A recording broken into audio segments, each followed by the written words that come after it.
पितानि अम्राणि यस्य स। और अलौकिक विग्रह पीत जस अंबर जस।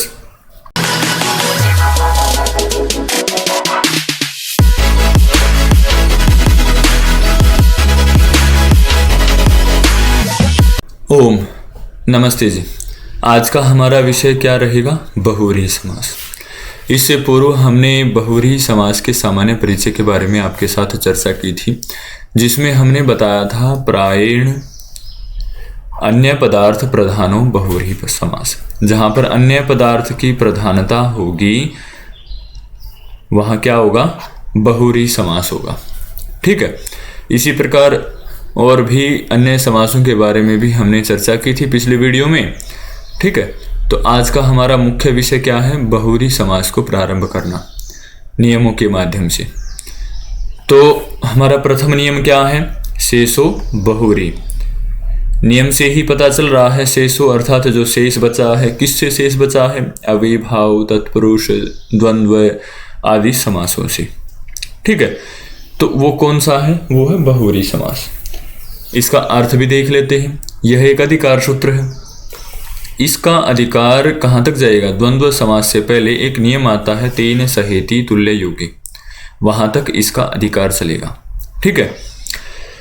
शेष अर्थात जहां द्वंद्व समास, तत्पुरुष समास और अव्ययीभाव है, इनसे जो शेष जो बचे हुए हैं अर्थात जो भिन्न समास है वह है बहुव्रीहि समास।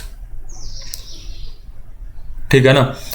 अब आगे नियम आता है अनेकम अन्य पदार्थे। अनेकम अन्य पदार्थ क्या कहता है? अन्य पद के अर्थ में वर्तमान अनेक अर्थात प्रथमांत सुबंतों का परस्पर विकल्प से समास होता है। प्रथमांत, यहाँ प्रथमांत का आया है विषय, ध्यान रखना है।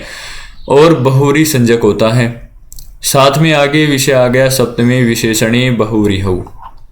क्या कहता है? बहुव्रीहि समास में सप्तम्यंत और विशेषणवाची पद का पूर्व प्रयोग होता है। यहाँ क्या आ गया? सप्तम्यंत अर्थात सप्तमी।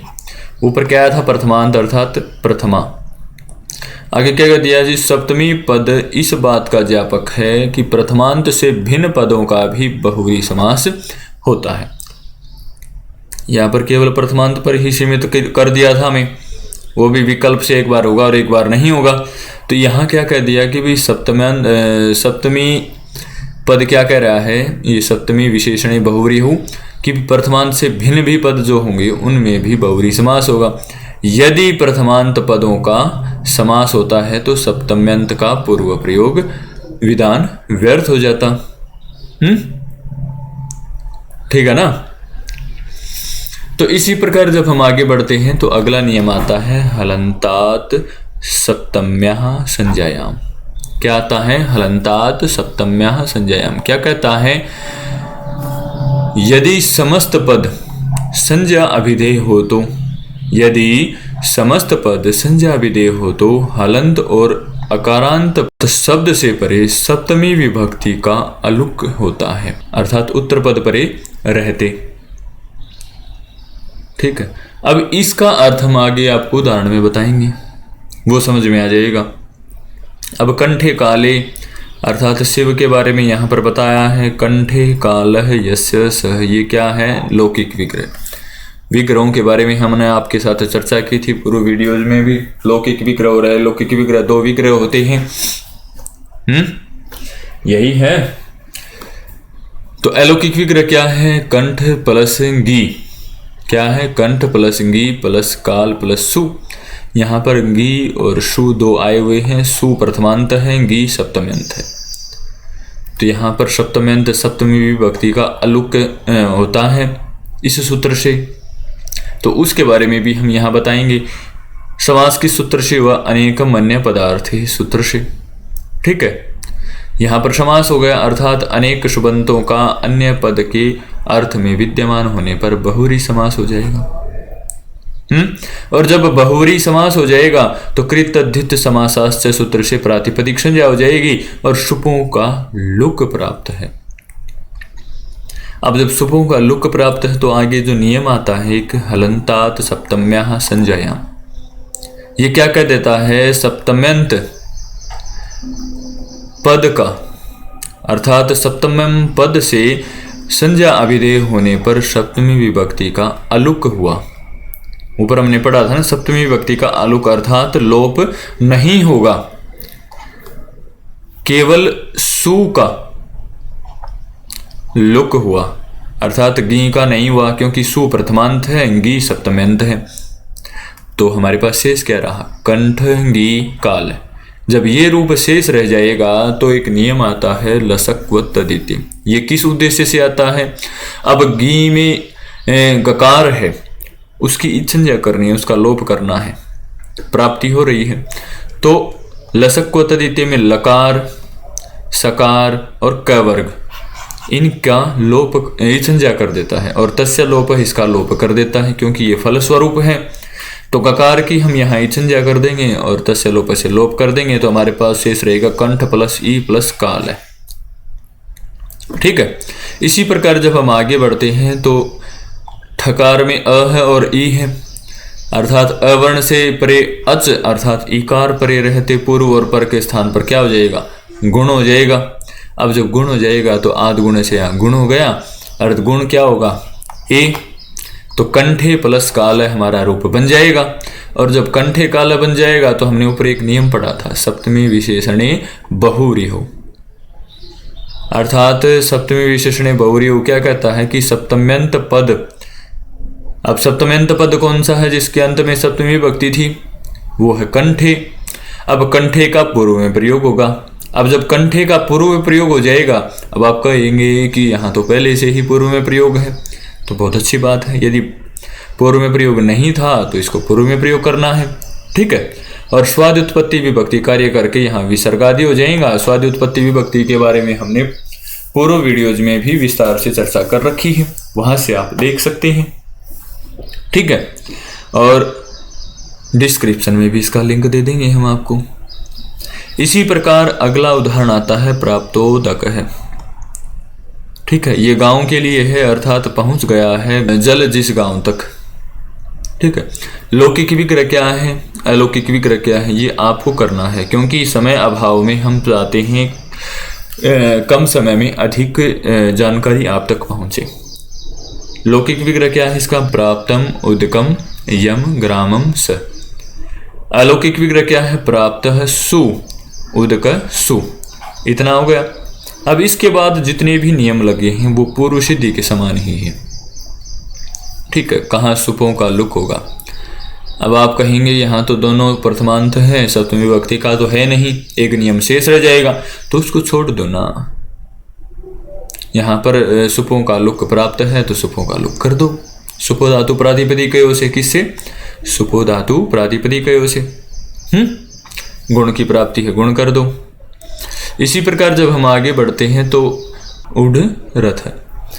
लौकिक विग्रह क्या है, उढ़ो रथो येन सह। क्या है, उढ़ो रथो येन सह। अलौकिक विग्रह उढ़ सु रथ सु, यहाँ भी प्रथमांत है दोनों, सप्तमी नहीं है, तो यहाँ भी सुपों का लुक हो जाएगा। और सप्तमी विशेषण बहुरी से उठ का पूर्व में प्रयोग हो जाएगा। अब पूर्व में प्रयोग यहाँ पहले से ही है तो पूर्व में प्रयोग रहेगा, मिला देंगे तो स्वादि उत्पत्ति विभक्ति कार्य करने के बाद उठ रथ है यहाँ रूप बन जाएगा। नियम पूर्व सिद्धि के समान ही चल रहे हैं, कोई परिवर्तन नहीं है। ठीक है ना। एक आध नियम यहाँ पर कम ही हुआ है, अधिक नहीं रहा है। इसी प्रकार उपहृत पशु, ये रुद्र के बारे में बताया है। रुद्र कौन है, भगवान शिव। कमेंट करके बताएं उनके अनेकों नामों के बारे में। तो लौकिक विग्रह क्या है, उपहरित पशु यस्मै सह। क्या कहता है, उपहरित लौकिक विग्रह हो गया, और अलौकिक विग्रह उपहरित सुहु पशु सु। यहाँ भी प्रथमांतों का प्रयोग हो रहा है, तो पूर्व के समान ही यहाँ भी कार्य होंगे, सुपों का लुक हो जाएगा। सप्तमी विशेषणे बहुव्रीहौ से उपहरित का पूर्व में प्रयोग हो जाएगा। स्वाद उत्पत्ति विभक्ति कार्य करके उपहरित हमारा रूप बन जाएगा। हम जल्दी इसलिए करवा रहे हैं, कम समय में आपको अधिक जानकारी प्रदान कर पाएं। ठीक है। और आप प्राप्त कर पाएं। ये तो आप भी करेंगे तो भी आसानी से हो जाएगा। इसी प्रकार आगे उदाहरण आता है उदधृतौ दना। क्या है, उदधृतौ दना। क्या कहता है, लौकिक विग्रह क्या है इसका, उदधृत औदनः यस्यः सः। ठीक है, और अलौकिक विग्रह उदधृत सु ओदन सु, यहां भी प्रथमांत है, सप्तम्यंत नहीं है। तो प्रातिपदिक संज्ञा किससे होगी? कृतदित समासाश्च सूत्र से सुपो का लुक कर दिया, सुपो धातु प्रातिपदिकयो से। अब जब सुपों का लुक हो जाएगा तो हमारे पास उदधृत ओदन रूप बन जाएगा। अब इतना रूप बनने के बाद एक नियम आता है सप्तमी विशेषणे बहुव्रीहि, जो हमने पूर्व में पढ़ा था। तो इससे क्या होगा? उदधृत का पूर्व में प्रयोग हो जाएगा, और पूर्व में प्रयोग हो जाएगा तो उदधृत ओदन बन गया। तो उदधृत के तकार में अ है और ओदन में ओ है। अ और ओ को देखते हैं तो क्या प्राप्त है? वृद्धि प्राप्ति है।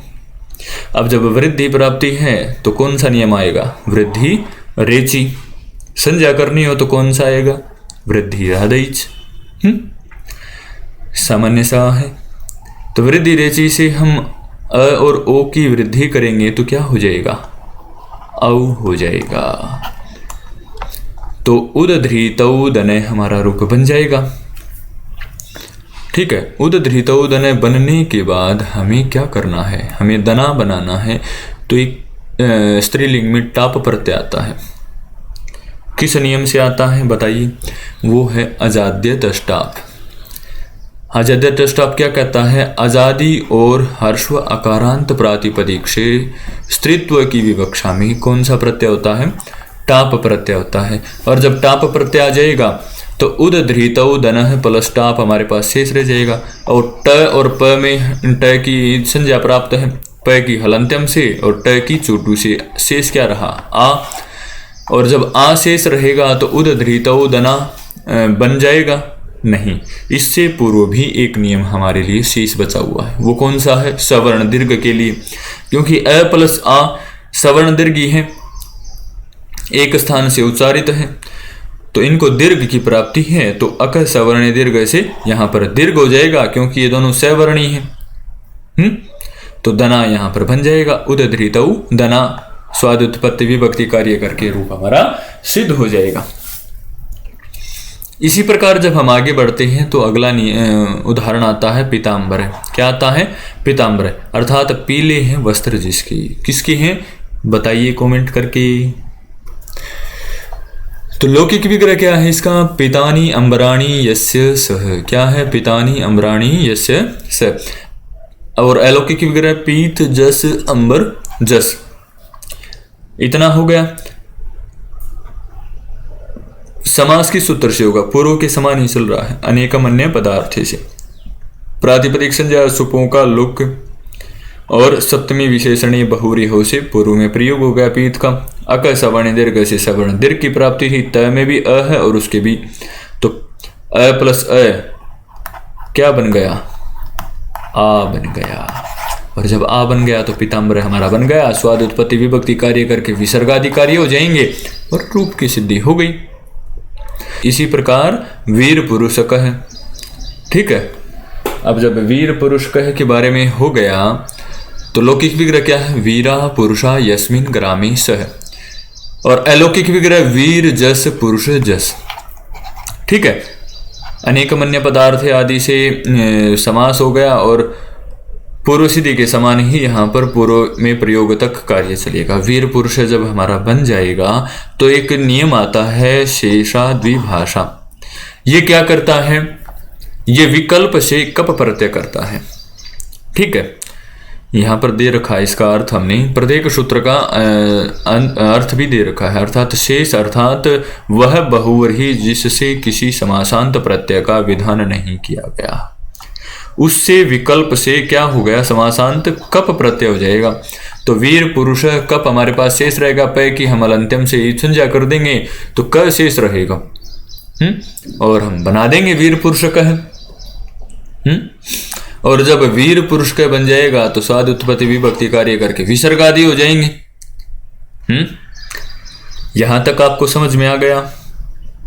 आ गया तो कमेंट करके हमें जरूर बताएं। अगला वीडियो हम आगे वार्तिक से अपने विषय को प्रारंभ करेंगे। आज के लिए इतना ही। धन्यवाद, फिर मिलेंगे।